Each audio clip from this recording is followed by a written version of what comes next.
بسم الله الرحمن الرحيم السلام عليكم ورحمة الله وبركاته غيرتو السلام يا إذا هانتي مeel kasto joogtaan soo dhawaada asxaabay soo dhawaada waayahay wararka caawa in sida waxa kamid ah dil aad u foolxun oo galabta ka dhacay degmada Maxaas dhanka kale intana darawalkii labaad ayaa waxa lagu dilayaa gobolka Hiiraan ayadoo burcadii gobolkaasi soo xarga goosatay dhanka kale intana kooxdii argagixisada ahayd ee ku dhumaaleysanaysa waayahan dambe aaga jicibow oo saaka iskaga horeelay kadib markii xalay duqeyn adag ay halkaasi kala kulmeen waayahay soo dhawaada fadlan muuqaalka share iyo like inuu ugu qabo haddii aan ugu shubtaan beedka inuu follow garay dhanka kale intana youtube-ka channelka aan ku leenahay cabdixakiin mastico fadlan soo booqo oo subscribe-ka noo soo saar gambareelkana furo si aad uga mid noqoto daawadayaasheena waayahay soo dhawaada aan ku bilaabay galabta degmada Maxaas waxaa ka dhacay dil aad u foolxun oo ay halkaasi shacabkii deganaay ay la yaabeen dilkan wuxuu dhaxmaray ama loo geystay wiil lagu magacaabo Cabdixoog Allah u naxariistaan leenahay qabrigiisana Ilaahay ha u waasixiyo waxaana dilaal leeyahay nin sodog u ahay oo uu gabadhiisii qabay waa cibaaro waa dil aad u foolxun waa dil arrimaha noocaas ah ay ku cusub yihiin deegaanadaasi wararka waxay sheegayaan halkaas aan ka helayo in wiilkan la dilay ee gabadha qabay saakay uu ka soo qaaday ninkan sodogiis ah meel la yidhaahdo ceelxeera gaari oo wato uu ku soo qaaday degmada Maxaasna ay yimaadeen saakay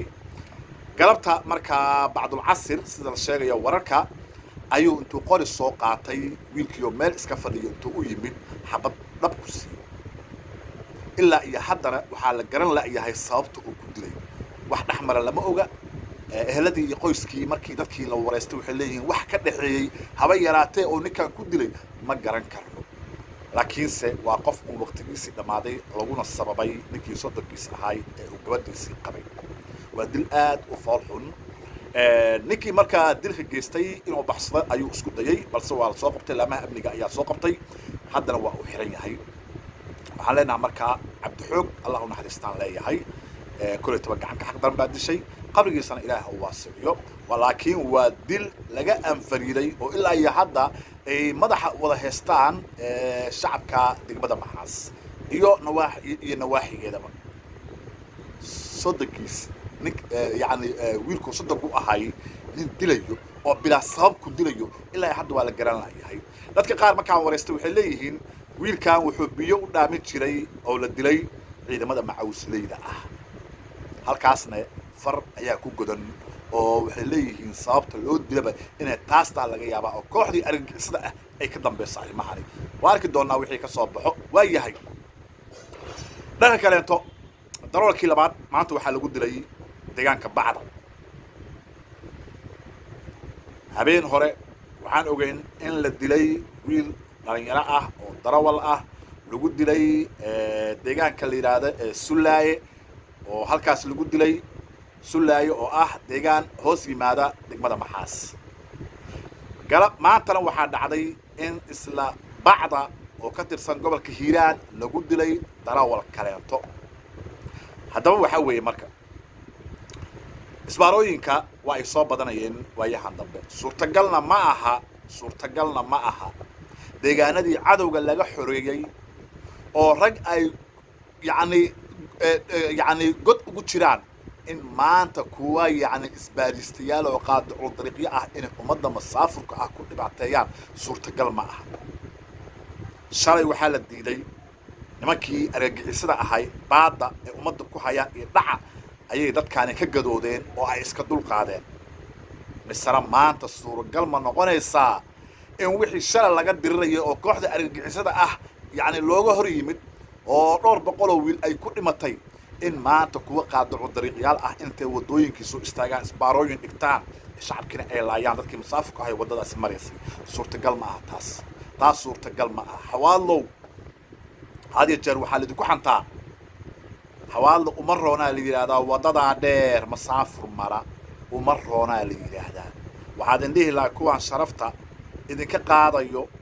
sumcad darrada idin soo hoynaya magac xumada idin keenayo waa inaad ola dirirtaan sidii kooxda argagixisada ah loola diriray waa in loola diriraa waana la yaqaanaa xawaadle isku gaba mayno waa la yaqaanaa in hebel ayaa la leeyahay dadka wax dilayo waa la yaqaanaa waa inaa marka ehelnimo loo soo dhawaysan shalay kuwii la raacdaynaya ehelkeenna kuwa aha ku jiray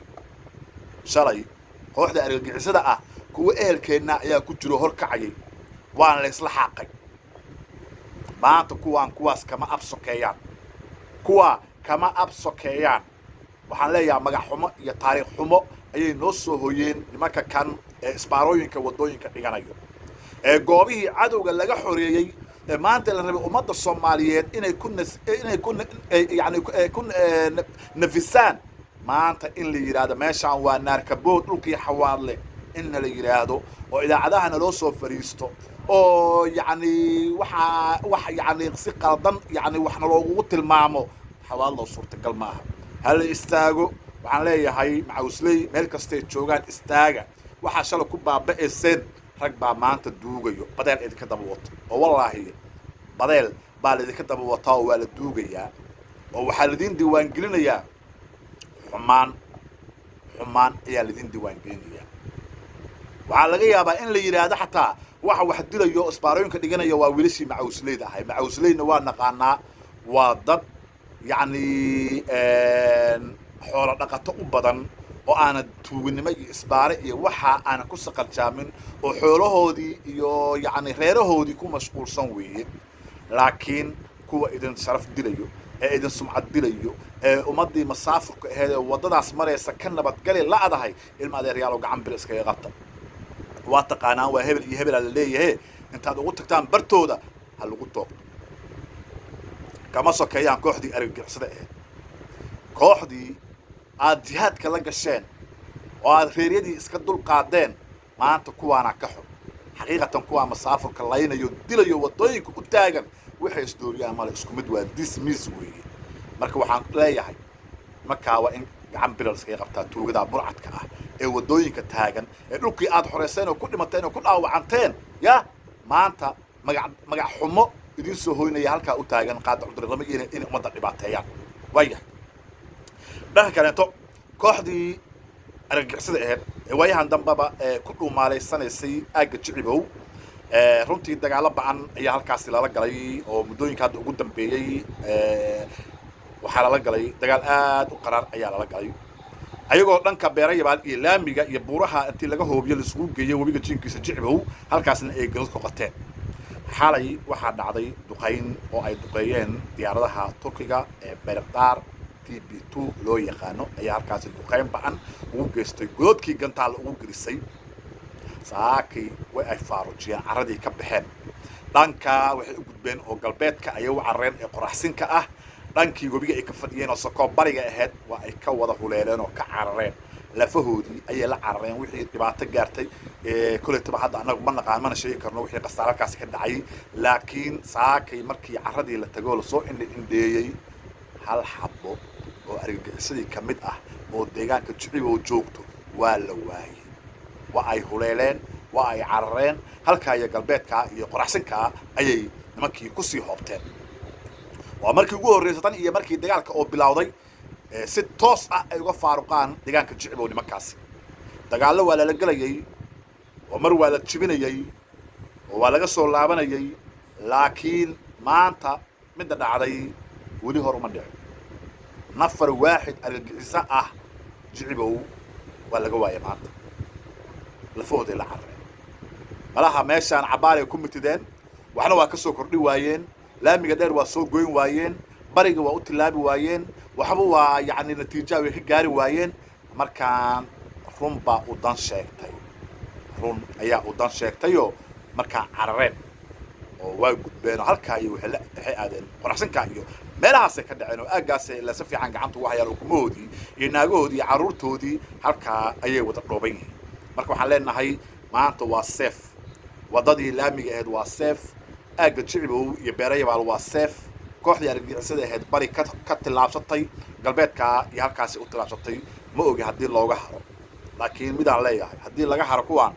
waa soo laabanayaan ogaada waa maquustayaal هذا دبك أما كعر أما كاللحظة وأكون داتا وأكون صعدا وأكون داتا صماها أيجينا تبتي وي هذا وي ها haddii la sii dabagalo laakiin la sii bursado laga yaabaa in la iska fogeeyo carrada dhanba laga saaro gobolka dhanba laga saaro waayahay adyaaray dhammaantiinba waxaad leeyahay waqtiga jooga hadiin waxaan adoon salaamaya asalaamu calaykum waraxmatullaahi wabarakaatu